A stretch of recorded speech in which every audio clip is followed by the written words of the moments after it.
here today to talk to Marnie Bounds, a good friend of mine who I met in yoga. She was one of my teachers, and she knows a lot about things that I have no concept of.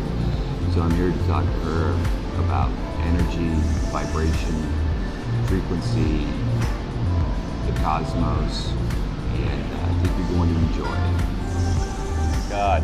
Okay, so we're finally here. Mm-hmm. Now I get to ask you all the big questions. Okay. So this is Marnie Bounds. Hi.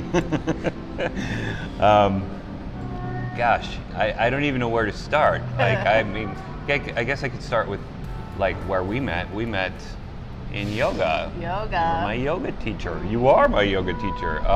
One of the many. One of the many, yes. It's just been such a crazy. It's been a crazy such a journey. It is a super crazy journey. Yeah. So what's the journey all about, Marnie? Well, one of my teachers would say, if you're doing a yoga that doesn't change you, stop doing that yoga. So the fact that we're even here right now is like testimony to both my change and your change, probably in the yoga journey, I'm guessing. Yeah. Yeah. So I don't know. What is it all about? Well, I just like to delve into. How long you got? Well, one of the things you talk a lot about energy, for example. Oh yeah. You know, and there's a lot of energy going around in the world, in yoga, at work, in life. But what is it you mean by energy? How do you define energy? Energy is life force. Mm. So I think of it in terms of what Nikola Tesla said. Energy, frequency, and vibration. Those three things are the combination of which makes everything in the universe hum, so to speak, or ohm, so to speak. So energy is just a piece of that, but it's got to be vibrating at a certain frequency. And that's kind of like, the more I dive into it, that's the foundation for everything that I talk about. Because everything in the entire universe is this energy. Now, energy itself, if you look deeper into that, are we going back to source? What is energy? Like, I don't know that I can describe what energy is. Well, it's like when people talk about consciousness. It's like, how do I describe? I mean, I almost think of energy and consciousness as the same thing, because it's like, can there be one without the other? Right. Because consciousness is vibrating at a certain frequency. That's the whole message, right? It's like, where are you vibrating? What is this table vibrating at? What is this third dimension vibrating at versus what is the universe and the multi-dimensional world vibrating? So it almost sounds like everything in the universe is a potential tuning fork. Yes, exactly. And if you figure that out and how to like tune into what you want, you know, like, oh, I'm on the wrong frequency for that thing that I desire in my life. Yeah. I'm at this vibration and that thing is over here at this vibration. I just need to tune in to that vibration, and then you're on that path. But how do you tune into it without forcing yourself to tune into it? So it's not force, it's allowance. Okay. Because if it like you're tuning into something at any given moment, right? So you're either tuning into what the world says, you're tuning into what's on the news, most of us are tuning in without giving any thought to it, versus now I'm gonna redirect my path and be like very conscious about what I'm tuning into. Like, I get to choose what I'm tuning into versus what. So the thing about the human mind is it's programmable. Like a computer. Like a computer, right?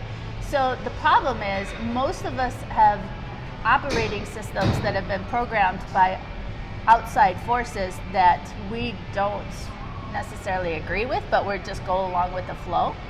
Like, oh, you know, TV or music or news or whatever the case may be. Whereas when you start doing any type of consciousness work, yoga, qigong, any of those things, now you're saying, oh, I'm going to choose how to program.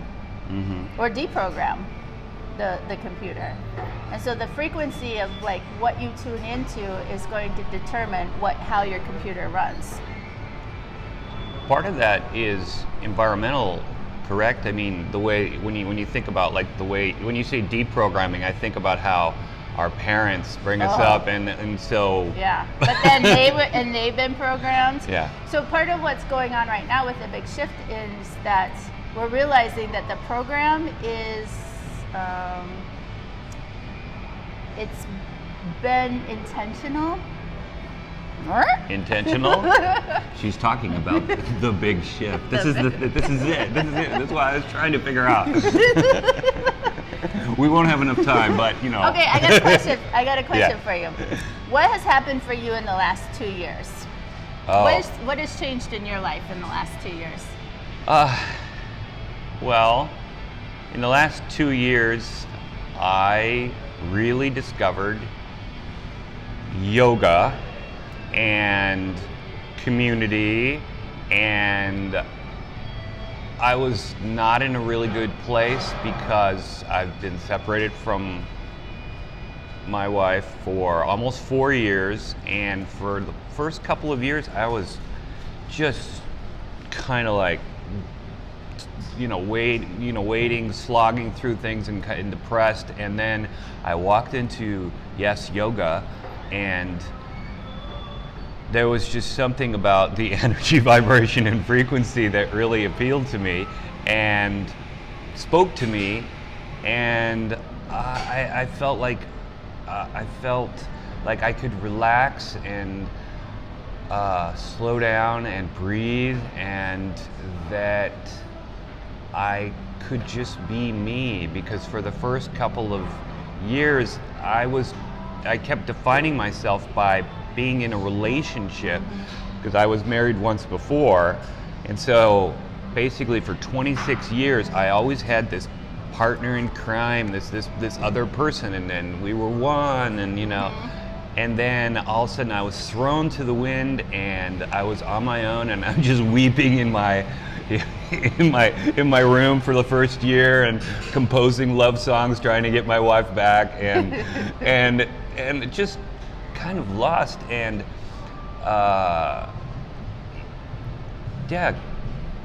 really it all started happening when I walked into yoga class, and I started to discover that it was okay just to be alone and be myself, and that I'm a very sociable person.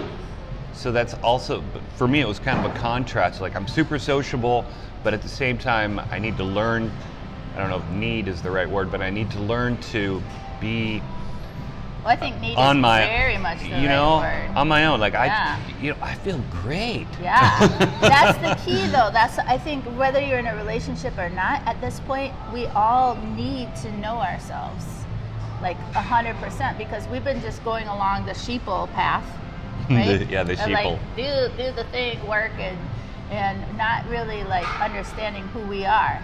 And so we've been told who we are through the programming. So the whole shift is like happening on a conscious level. We're moving from third dimensional existence, which is like height, width, depth, right?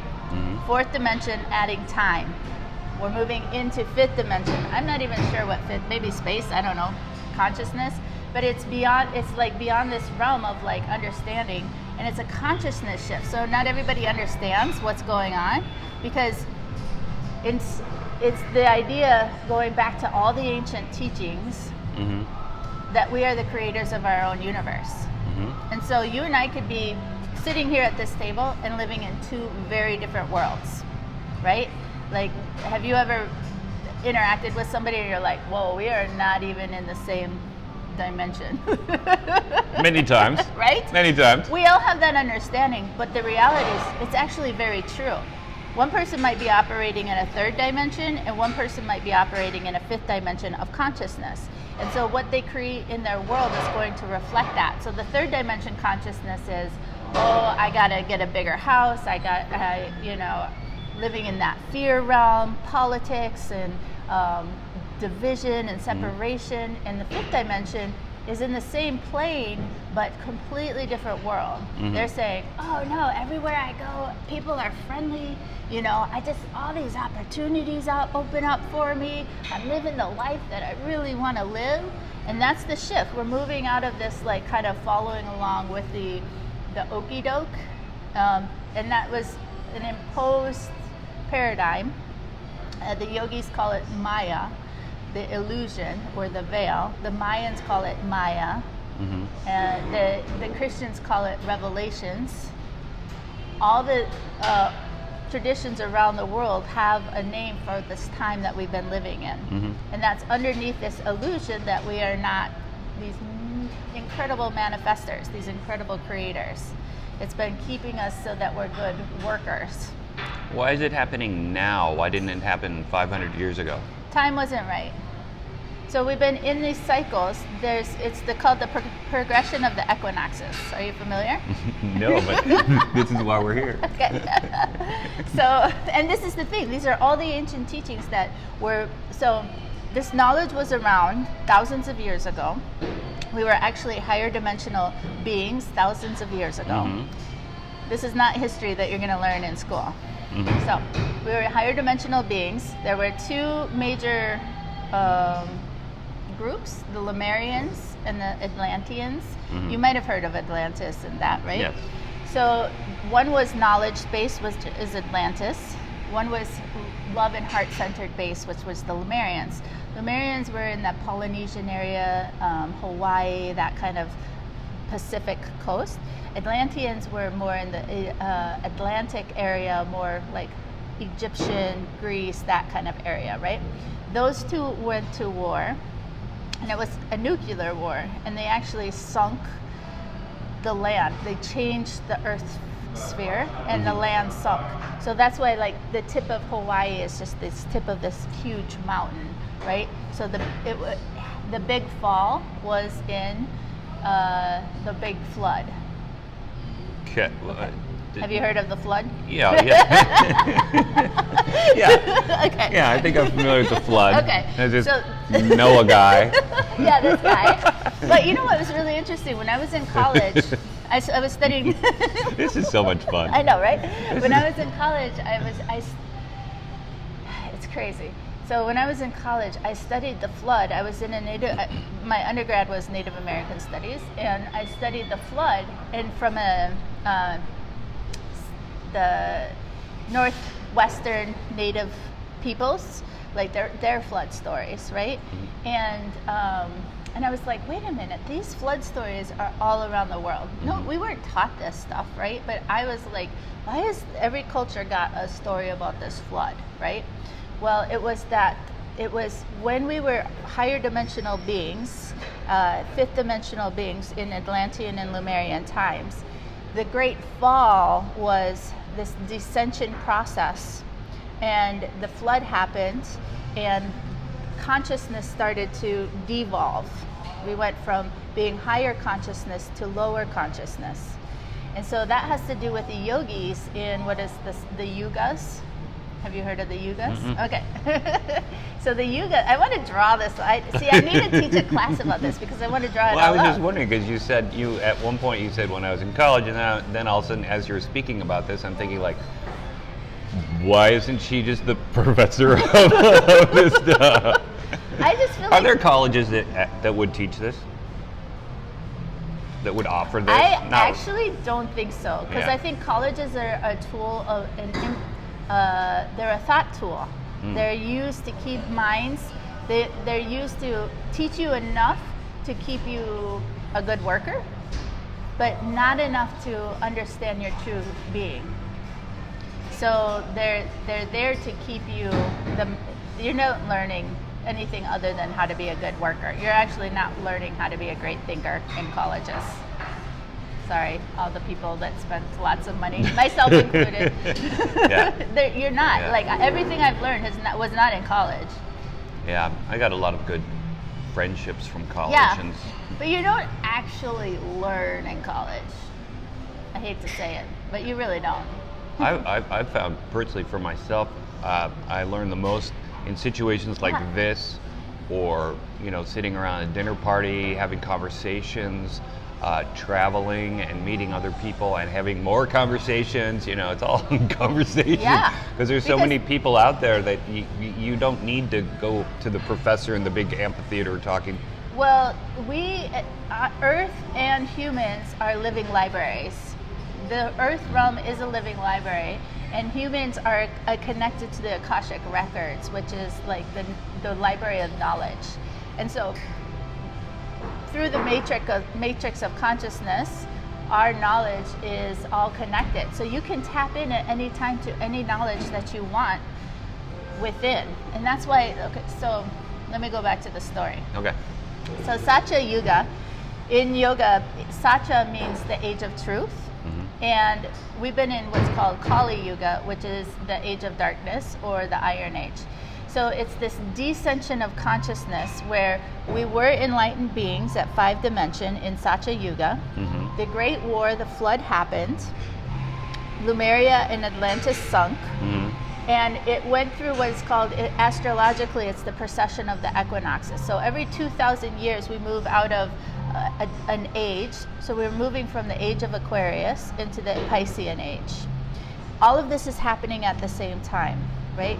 So the Aquarian age of Aquarius, we're moving out of the Piscean age into the Aquarian age. Sorry, got that flipped. Age of Aquarius, right? They knew it. So we're moving, it was a 2,000 year, that was a 2,000 year cycle. The Satya Yuga is a 26,000 year cycle. Kali Yuga is a 2,000 year cycle. Well, the point that we're living at right now is when all of these cycles are coalescing. They're all coming to an end or a beginning right now, the time that we're living in. So we're moving out of these dark ages. We've actually been living in the dark ages. We think we're like so, we got iPhones and we're so technological and we're so advanced and, the things. We've been living in the most densest, fear-based. It's a fear-based world, right? That's third dimensional. That's is in the multiverse. That's as pretty low vibrational as it gets. So where in this cycle are we? We're right now in this transition back to ascension. So we've descended from consciousness, and now we're ascending. Like we're in biblical times right now. Okay, so how long is this age of ascension? Well, it's infinite. So, okay, this is. So you're saying we can break out of the cycle? I mean, or we can beyond the cycle? Yeah. So, okay, it gets crazy. How ready are you? How ready are you to get crazy? So, in the age that we've been in, there was the veil that was placed on consciousness. So the yogis call it Maya.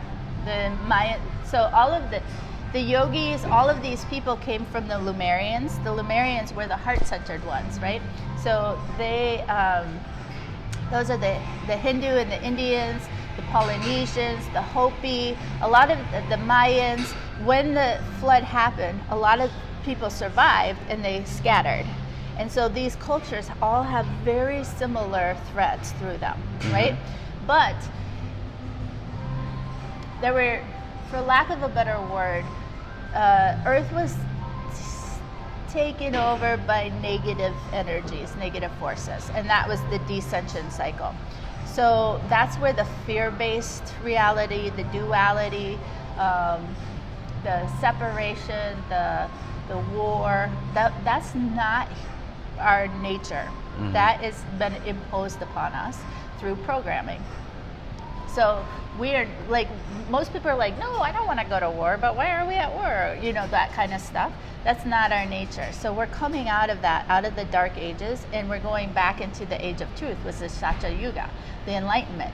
And we're at the point right now where people are starting to wake up.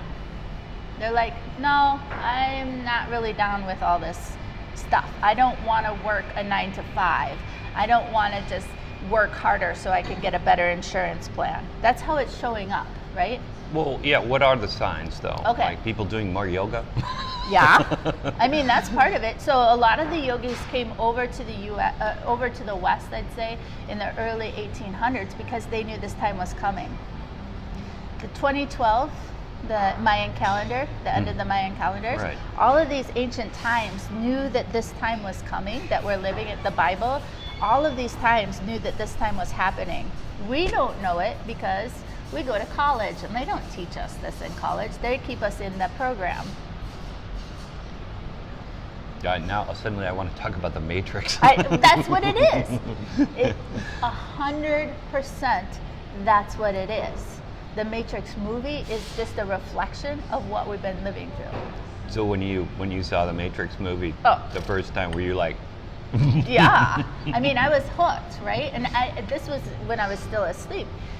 But there's still a little piece in you that knows, right? So a lot of that whole, are you going to take the blue pill or the red pill, right? Yeah. The red pilling that is happening right now, there's a whole movement of red pilling, right? And that red pilling is like people waking up to like, whoa, the world is not what we've been told it is. The world is completely different than what we've been told. so you said you were asleep. Yeah. When did you start waking up? I had so part of the wake, it's so multifaceted, so if I get off on a topic, just don't mind me. Part of the awakening is Kundalini rising. So our Kundalini has been in our lower chakras, the first, Yeah. second, and third, which is all about survival.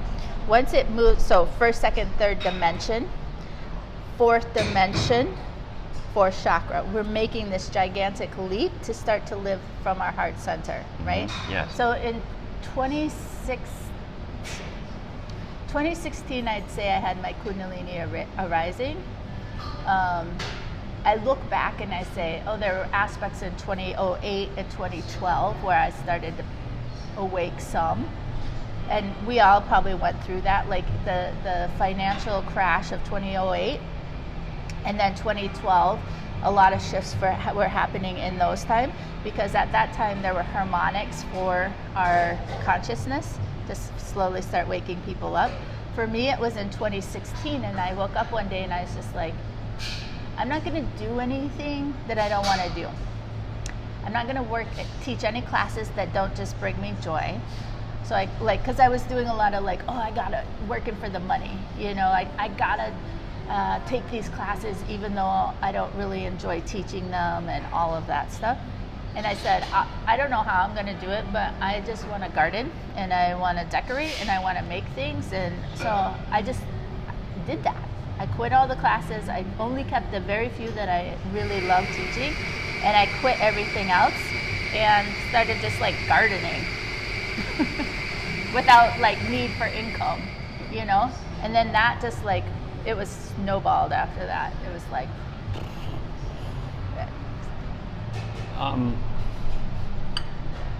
But that's difficult for a lot of people to just jump off that, I don't. It happens in divine. I don't need money. It happens in divine time. That's the consciousness of raising, because the consciousness tells us that we live in an abundant universe, that we are the creators of our world. So if I create my own world, then I create my own way. And it's not like I generate that as far as now I'm going to go put my application in. It's I generate that in living it, and then it manifests. I didn't know how. I had no idea how I was going to make money, and I didn't care. I know it's crazy, right? Well, it kind of reminds me of being injured. You're not planning on it, but then it changes you in certain ways, yeah. and life still goes on. Yeah. I've had different health events in my life, and I didn't die. Right. But life went on. Well, and the thing about it is when you start doing those things that you love, that is the creative force, that is God's source or whatever, that is the creative force manifest. We are here to have the experience of source manifest in the physical plane. Humans are the only this earth plane is the only place in the whole multiverse that we get to have a physical experience of consciousness.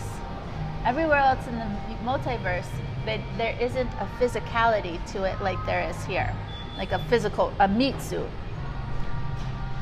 Well, part of me thinks that we as human beings are the universe made manifest, kind of Exactly. looking back on itself, conscious of itself, looking at itself, 100%. and going like, what's going on? Yeah, and a lot of it is just to know, to have experience, just to know what it is to experience.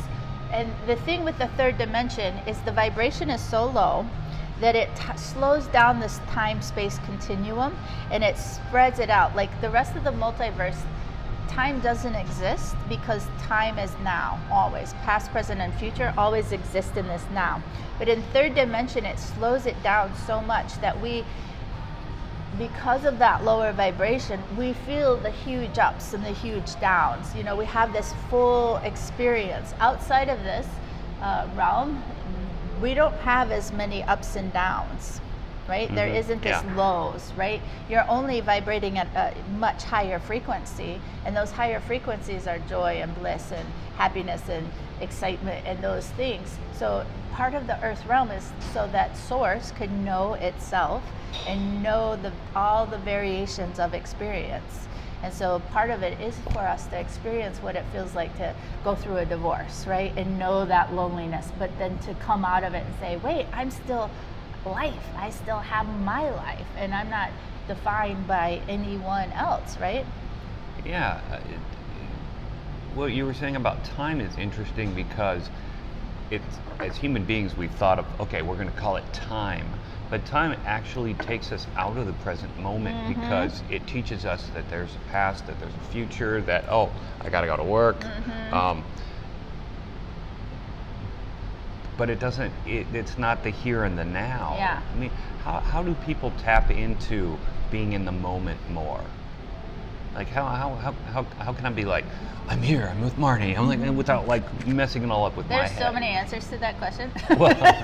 Well, I mean, a lot of what I've been trying to figure out is like this whole tapping into the flow and connecting with the universe and being in that moment and ways in which we can do that. I think a lot of it is clearing out the programming. Like what I've learned over time, what I've learned is the more we take in, it's the mental, Sadhguru would say, we are society's trash bin. You're just like constantly taking in a bunch of garbage. And the problem is most people don't take that garbage out, right? They're not taking out the mental trash. So one is like, well, why am I taking garbage in the first place?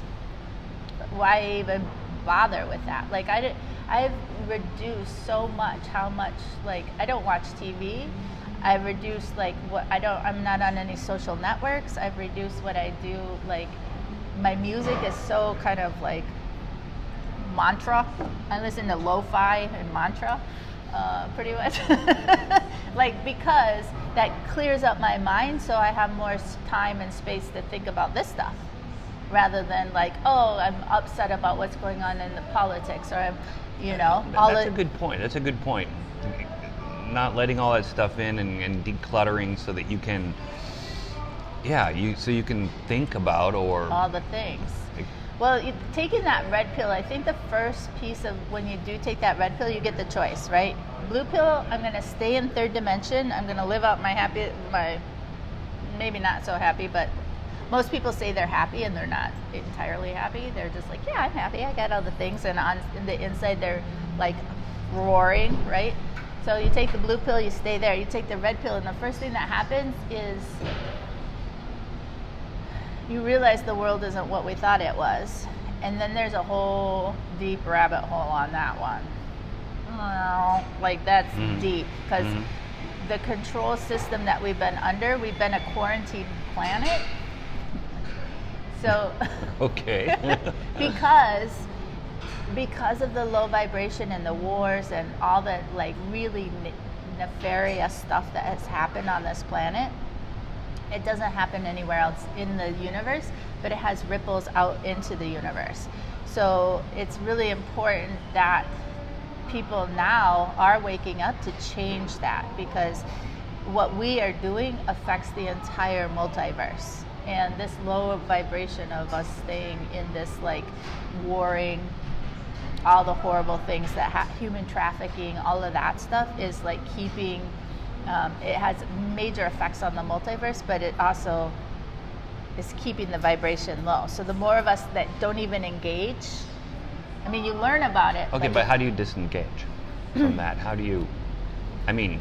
Well, my cycle was, I learned about it. I became awake about it. So I dived into the rabbit hole for quite some time and just like saw how deep it goes. And then I was like, okay, I know. And now my work is to not be engaged in that and start teaching and start being something different. Gardening. Literally, if you just, the way to create your world, whatever it is you love, if you just do that thing, you are changing the world. Literally, because of the matrix of consciousness. So this is what I say. If you are watching, I'll use politics because it's so divisive, right? If you were watching politics and you get infuriated and you're in it, and that's the whole point. The whole point of that is to keep people divided. It's to keep that vibration low, to keep people in fear. They're just feeding into it. They're like, here's more reason to be mad, and here's more reason to hate, and here's more reason to be divided, right? So you're just like giving your life energy and putting your say you're a log, you're putting your log on the fear train or on the fear fire, right? Whereas if you say, no, I'm going to just garden, or I'm going to go make videos with people and have good conversation, now you're putting your log on life fire versus kind of death fire. Like you're literally putting your energy into one or the other. So the more you garden, the more that fire, that light, that life force builds. And the more that you take the source away from that lower vibrational stuff. But you can't ignore the world. It's not an ignoring. It's actually a revolutionary act. It's like that feeds off of it, and the more of us that don't feed of that, it will just dissipate. The more of us that feed into it, we're just giving it more life. We're keeping it around longer. We're feeding it more. The more of us that say, I know what's going on, and yes, I understand the suffering that's happening across the world, you know, all of that. But if you really want to help what's going on across the world, it's not by getting out in the streets and marching, unless that's what you're absolutely led to do. It's more by being the light. This is that consciousness shift, because they want you to believe that get out in the streets and fight, right? That's more fight. You're just creating more of that division. Where we're headed is we got to figure out first that we're sovereign beings in a community, and then we come together in unity. But right now we're all like codependent and interdependent and fighting and all. It's like we're just like crabs in a basket, you know, trying to tear each other down. Getting out of that and just saying, you know what, you hang out in your little basket, I'm going to go over here. That's actually going to be the thing that frees other crabs. Freeing the crabs. You heard it here first. Freeing the crabs. I don't know where I got that one from. Hold on. Give me a second. Yeah, one of the concepts I've been playing around with is, do we want to be seeing ourselves, like, you know, while we're talking, because you can see this, or flip it. But if I flip it, then it's like, how do I know that we're in the frame? so much of this project reminds me of how it's like, I just need one other person. I need a crew. I mean, how did I go from like having this idea to like needing a crew? You know? Well, Anthony Bourdain got one. Why dream big, man. A crew is one person. It's not like it's, you know, it doesn't have to be a matcha. What did you get? Matcha. Oh, nice. I have to try. Every time I come into a coffee shop, it's always the same. It's always, can I have a latte? And I never branch out and try other things. Well, my husband and I decided this week we're getting off the coffee and we're just drinking teas in the morning. So this fits in the tea realm. Do you ever find it strange when you hear your own voice like that's been recorded? Isn't it strange? Like every time I hear myself, "Who I'm is like, that?" wow, I sound really nasally. Why do I sound so nasally? I always think I sound like a little kid, like, like. I think people all have their unique laugh or giggle or, Yeah. Yeah. I like it. Lucia, she's got like this, we've all got different. She's like sunshine in a jar, like. It's like people are like, "Who's this Lucia owner?" I'm like, "Just welcome sunshine in your life," and that's who it is. Oh my God. Be ready for the information. People ask me like, "Where do you get what book can I read? Where do I get this information?" I'm like, well, you have to be ready for it, first of all. Yeah, I remember you mentioning that the other day when somebody was like, what books can I read? Yeah. And you're like, well. You have to be ready for it, and honestly, it's getting out of somebody else has the answers. Just ask, hey, guide me. Well, I'm doing it right now. Yeah. Just trying to get the information. That's the whole thing, right? Just like, show me, who do I need to know? What do I need to read? And you're not asking me, you're asking like your higher self. You're asking your guidance, not me. So I stopped telling people where to look for that because I'm like, well, go find it. That's part of the shift, is getting out of this belief that others have the answers for us and that the answers aren't within. Okay, practical ways that we can tap into the moment, the Okay. flow. So I would say the most important thing is to do, in yoga we call it the sadhana. Yes. So sadhana is your daily practice, and it's something that challenges you. Like, it could be, lately I've been taking cold showers. Oh God. That's a challenge. I don't know. After the winter we just went through, I'm not sure I can do a cold shower. But see, that's the thing. Have you ever done a polar plunge where you jump in the lake? I would. You would? Okay. But that's the whole thing, though. It does. Okay, so maybe that was an extreme example. You'll never have anybody doing a sadhana. It could be sitting for 5 minutes and meditating. It's something that you don't normally do, right? Like, it's not brushing your teeth or eating. It's like something that challenges you. So if you're very disciplined, it would be adding spontaneity. If you're not disciplined, it would be like, okay, I got to sit and do 5 minutes of meditation. Or it could be lighting a candle and blowing it out. I mean, it can be something very simple, but it has to challenge you, because it's like starting to train or reprogram the program, right? Like, now moving it, hey, I'm driving the boat, I'm not letting somebody else drive the boat. It's funny you say that, because I use reminders on my watch, on my phone, all the time. It'll be like, don't forget to do this, don't forget to do that, at 10 o'clock do this, yeah. And so for me, it would be a challenge, such a challenge, if I was just to like, okay, no, you have to remember to do. Yeah, maybe that's your sadhana. Yeah. 40 days of without reminders. Do you know how many things I'd be late for? How many things I'd forget? But see, Terrible. that's the work, right? Now you're relying on yourself rather than on the thing. I think it would be interesting to go, yes, I mean, maybe 40 days without extreme technology, Yeah. because I'm an extreme technology guy. Yeah. So, And technology, I think, I used to be like a Luddite, is that what they're called? yeah. Yeah, I used to be a Luddite, and then I was like, that's not actually helpful. The world is moving at such a fast pace, and technology is actually really important. Like, I think there'll be a time when we can merge with it, and then it will be, Totally. yeah. Yeah. In a very like cohesive way and not destructive way. Yes, Yeah. yes. I've read a lot of. If you've heard of Ray Kurzweil, he writes about the singularity and how we are at a time period where there are different stages where we will merge. It's not really merging. It's like we will slowly adapt technology into our physical bodies in such a way that we kind of morph into this.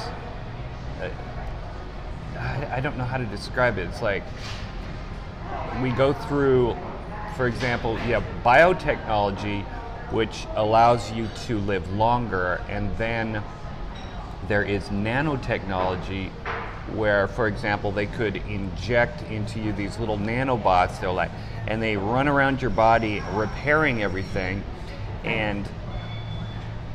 but people think of it as inorganic. It could be organic, like they could inject you with something that's the same kind of DNA, the same molecules that make up your body right now, and it would extend your life, right? And then there will be devices like cochlear implants right now. They allow people that can't hear the ability to hear. And then I just think that slowly we won't even really notice it. Yeah. It'll be just like, oh yeah, the memory upgrade, sure, plug me in. Better eyesight. Oh yeah, do this. I think a lot of that actually will be archaic compared to the consciousness upgrade that we're getting. Okay. So like, we won't need phones because we'll be telepathic. Oh. We won't need cars or airplanes because we'll teleport. That's okay, where Captain Kirk. I know. Wow. But that's where we're headed. So if you read the ancient texts, the yogi books, they do that. Yogis do that. Monks do that. It's like that's already the higher consciousness stuff. That's why I was saying that we've been living in the dark ages, because we're like, look, I got an iPhone 8. Mm-hmm. It's like, no, that's actually archaic technology. Well, true, but it's an iPhone. It's an iPhone. Look at it. It's changed my life. Yeah. Well, what about like just this kind of technology and computers and everything? How does that factor into it then? If it's exactly where it needs to be at this time. in order for us, is it a tool that can help us develop that consciousness? Oh yeah. I mean, I think because like part of it is the internet, right? The amount of information that we're spreading on the internet is how consciousness is arising, because people are connecting all over the world through the internet and through phones and through videos like this. Somebody might be watching this in Spain or Australia, you know what I mean? And getting that, and that's the consciousness connection. So I'm not saying get rid of all this stuff. I'm saying this is actually really, really helpful. It's like it's our next step, but eventually it's like, even what you were talking about, I think that stuff is even going to be archaic, because like energy, vibration, and frequency, this will be how you heal. You don't need a nanobot, because you're out of vibration. It's the idea that a disease in your body is out of vibration. So then you just bring it up to, you tune it. How? Through other healing, like through. Can I meditate myself out of a tumor? Yeah. How? Well, a tumor.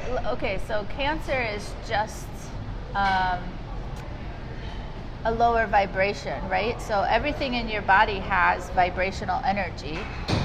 Most of us, when we're stressed out, we are thinking really heavy, we're not eating really well, all the things, super stressed. Our immune system then is not fully functional. Maybe the gut is like in disarray, right? And so then the immune system isn't building the proper immune cells. We all have cancer cells in our body right now.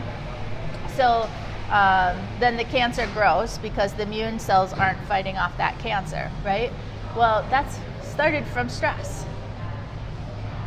You start meditating, taking out the mental garbage, aligning with your highest vibration, your highest joy, doing things that bring you life. I always say cancer is a call to life, because everybody that I know that has had cancer has kind of had a lot of stress in their life, and it's just a guidepost for them to say that you're out of vibration, you're out of your frequency. Something in your life needs to line back up. What about a 2-year-old that gets cancer? So there are, so in yoga they say that it depends on numbers, but like 70 to 90% of all dis-ease are due to stress or life factors. There are genetics, so people come in with a code, a genetic code. So like a 2-year-old that comes in and gets cancer or is born with that, that's part of their life code for a lesson that their soul needed to have at that time for this incarnation's growth. Right. So maybe it was they came in as part of a family plan. Their family needed that experience for each member. Like they had an agreement prior to coming in that each member in the family would learn or gain something for their soul's growth from that experience. So you said incarnation. Does that mean you believe in reincarnation? Of course. I've been here so many times.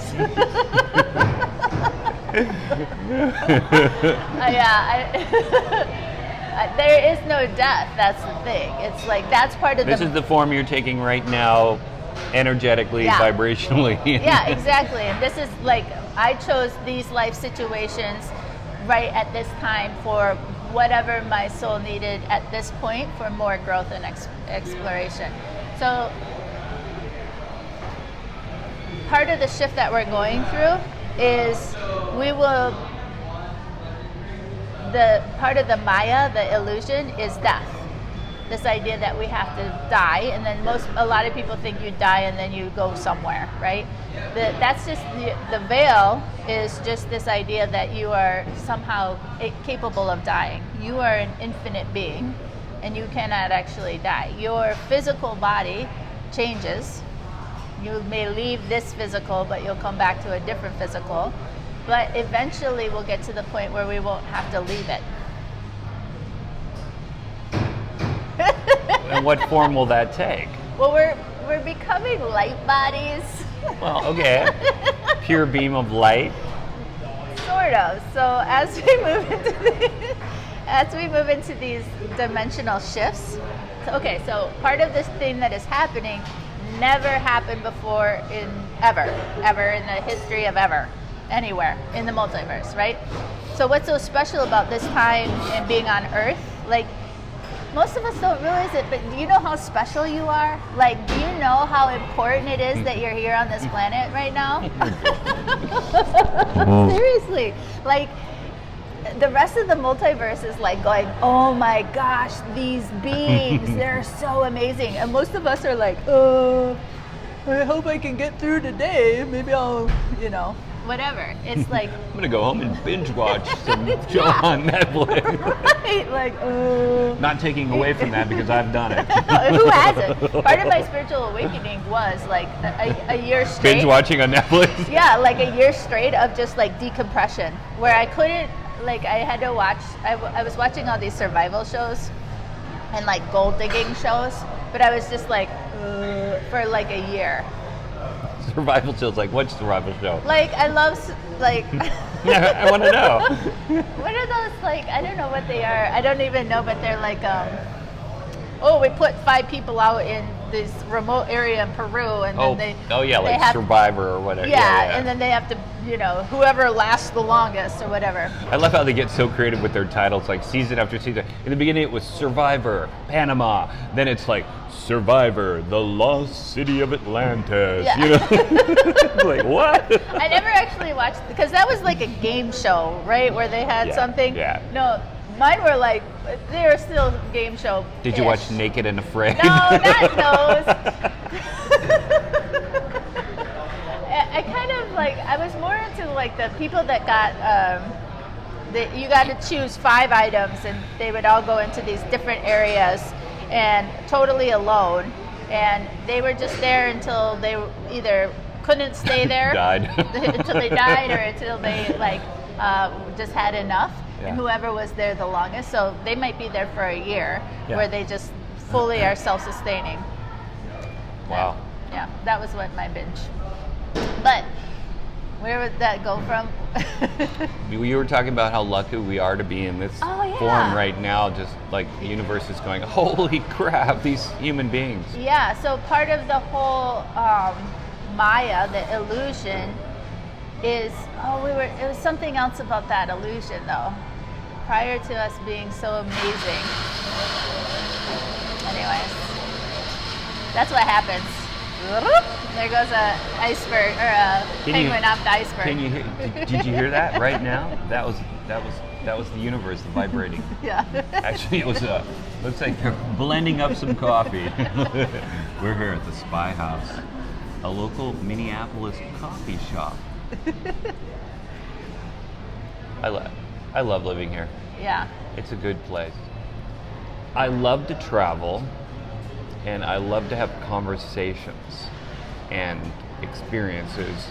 So part of the reason I'm doing this is a way to see if maybe this is how I would like to experience and converse with people and share with the universe, just having conversations in different parts of the world. Yeah, I could see myself meeting up with, Buddhist monk here and a Kung Fu master there. I go back to Paris, where Paris is actually a really big center for martial arts. Mm-hmm. Could talk to martial artists, warriors, but I also want to talk to poets and writers, musicians. But this is only just, I've only recently, this idea has only recently coalesced in my brain, in just the last few weeks. Right? Yeah. But then going out, I bet the thread of what's happening, you'll be able to, it's like these videos, what you're doing is like the bead between the thread. You know what I mean? It's like connecting the threads around the world. Yes. To seeing that, this is really going on. What that crazy yoga teacher in Minneapolis was talking about is actually worldwide. What's happening in Europe right now is a direct reflection of the change in consciousness. Mm-hmm. It's that upheaval of the old way isn't serving the people anymore. Mm-hmm. The greater thing that's coming out of this is that we're going to be moving from this kind of pyramid scheme, those on top and those on the bottom. That's the inverted matrix, where we're going to be now flipping that matrix, where as a collective, all the choices are going to be in harmony with the collective, as opposed to serving just a few. That's the veil. When I was saying the negative forces came in, that's the pyramid veil that from top down. Well, that's part of my journey, is to see underneath the veil. Yeah. Sometimes language is really poor at being able to get across a point or question or an answer. Yeah. So you just kind of have to organically kind of converse and talk, and you sometimes you just get a feeling and you can't put it into words. Right. So I've got things like, where can you find meaning in life? When are you happiest? How can we be in the moment more, which I was talking about earlier? How do you view birth and death?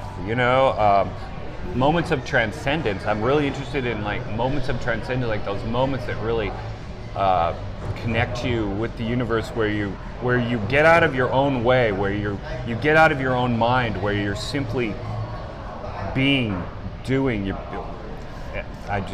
Sometimes they sound crazy. No, that's the language of the new. What does the flow feel like? Happiness. I could give one-word answers to all your questions. Happiness. Exactly. That would make for a short interview. Actually, do that. I want to attempt to do one-word answers for each question. Okay. Are you optimistic about the future? Yes. Wait, let me change my one word to very.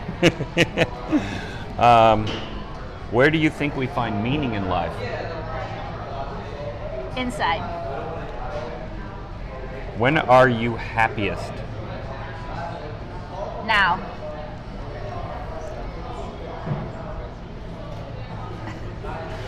How do you view death?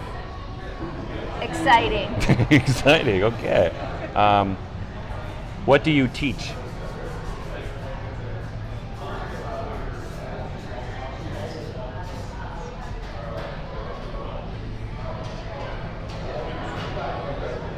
Myself.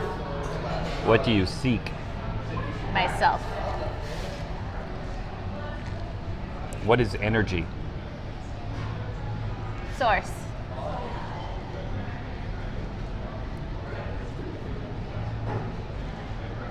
What is the purpose of yoga? Joy. I like these. So these are just some of my initial questions. I got a good question that you need to put on your list. Okay. What is it? It'll be recorded. What's your superpower? What's your superpower? I Superpower. My superpower. This doesn't have to be one word, right? No. I mean, it can be, no. The first thing that jumps into my brain is my superpower is the ability to have conversations with anyone about anything, whether it be a Nobel Prize winning mathematician to that guy over there that just walked up to me on the street with a bottle in a bag, and he's like, "You want something of this to drink?" And I'm like, "Sure." What is it? And it's that ability to talk to people, even about stuff I have no fucking clue. Because I'm interested and I want to know. And does that make sense? Is that a superpower? No, that's a superpower. That's a definite superpower. And I try to add as much as I can. Try to add empathy and listening. Not me talking. I want to hear. Yeah. It's interesting how a couple times you've turned the tables down. You've been like, you got me talking. You're gonna like, wait a second here. Wait a second. Why am I talking about my 2 divorces? Well, okay, 1 divorce. I'm still married, but okay. Okay. They don't need to know all that. Exactly. Marriage is just something that's been imposed upon us. I love marriage. I know. Okay. How about the fact that people? How we doing? Yeah, we got about 10 minutes. Okay. How about these terms? This complete non sequitur. Just like, how about these terms people use for like, this is my partner, this is my boyfriend, this is my husband. That's a long one. Yeah. It's a reflection of where we've been. Yes. We'll eventually get to a point where that will all seem silly. Yeah. But it's just a reflection of the consciousness up until this point. Well, it does seem like as a human species, like if we get to a point where super consciousness and vibrating, super high frequency, that we won't, like you and I will be, and everyone. I'm getting all out there. I want to hear it. Well, it's like we'll all be vibrating at the same frequency, so there won't be a difference between you and me. And so I wouldn't say like, this is my wife or this is my. There won't be that separateness. Yeah, true. But I think it's really important in the third dimension that like there are natural laws that that are important in this dimension, right? And so part of that is like part of the chaos of the Kali Yuga is to throw out all the natural laws. And so people are confused and don't know which way is which, right? And that's the thing is that sometimes you actually have to define your borders in order to lose your borders. Rather than be borderless in that sense, right? So if you don't have any personal borders in your life, like what we're seeing going on with all the border issues around the world, right? It's the chaos of that. It's like, imagine if you were not able to say no ever, right? And people just came in and took whatever and they walked all over you emotionally, for example, right? Well, it's that same idea. It's like you define who you are and you get solid in yourself. And a lot of times in order to get to that place, you have to put up boundaries and you have to say, no, I can't go out tonight, or no, it's not okay that you want that from me or said that to me or whatever. And then you get to the point of a permeability, right? Where it's like, oh, I'm in charge of who comes into my energy field, right?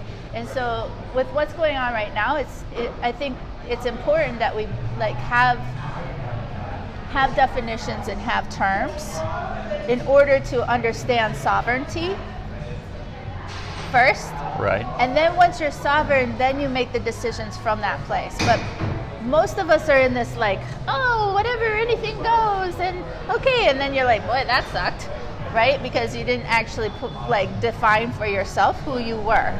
Right. And so that's what I think is going on right now, is like a lot of confusion, because we've been programmed to think that anything goes, everything's okay, there's no wrong, and blah, blah, blah. And that's not actually true in this time right now. You actually need to define yourself and define your being in order to eventually open that up. It's like you have to come home to travel the world. I don't know. Yeah, you know what I mean? You're going super like Taoist on me here. All Wu Wei. It is Wu Wei though, right? Exactly. Like what is I love the concept of Wu Wei, by the way. Oh yeah. Oh my, action, non-action. Yeah. Oh. It's like this idea that if you study the natural laws, there's a natural law of do no harm but take no crap, right? And so a lot of people are like, oh, I can't do any harm, but what they're actually doing when they don't do that is they're harming themselves, right? And so it's like you have to be able to build up those boundaries of saying, like, actually, that's not okay, or defend yourself. Because that's part of what's going on in this natural world. Once we get past that, then we won't need that, but we're not there yet. So in the interim, we need that. It's very important to have like those boundaries, those definitions, those things for yourself. Yeah, well, I like that feeling of being a sovereign being, kind of, and not necessarily completely losing myself and vibrating with the collective and just being like, right. And it's a problem. It's like existing, not existing. It's well, but to be a sovereign being, you have to figure out what your own attunement, your own vibration is, right? And when we just lose ourselves to the collective, we let any and everything go, and we don't actually know what our personal vibration is, and that's actually very dangerous. I don't want to say that. Well, it could be to the whole collective. It's actually keeping us in that lower vibration because you came in with a very specific code. You came in with a very specific thing you're here to do. Well, if you don't know, because you're just in the collective of like, it's all good, then you don't know what your code is, and you will never get activated in that, because it's like the garbage thing. It's like I've taken on too much. When you were talking about practical things, it's like find a sadhana, start taking things out of your life that aren't adding to you. If it doesn't, it's like that. If it doesn't bring you joy, if it feels contractive, get rid of that stuff, no matter how hard it is. Start setting boundaries. Start saying no to stuff. If you don't want to go out on a Friday night, but everybody wants you to be there, don't go. You know, it's that kind of stuff. Those are the ways that you start to figure out what your vibration is. And most people are not. We live in a society that it's okay to self-sacrifice and hurt yourself, but not to say no to others. We don't want to hurt others, right? It's not healthy. Marnie, this has been so wonderful. Oh my God! Actually, my brain, it's like that's my problem. I'm not sure.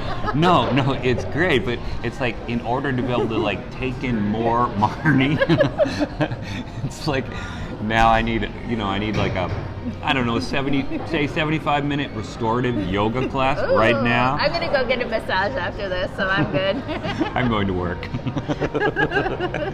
Oh, but yeah, this is great. I mean, this is nice. This is waking me up to kind of like what I'm attuned to doing. You're so good at it. It's This is so right on your path. This is so good. No.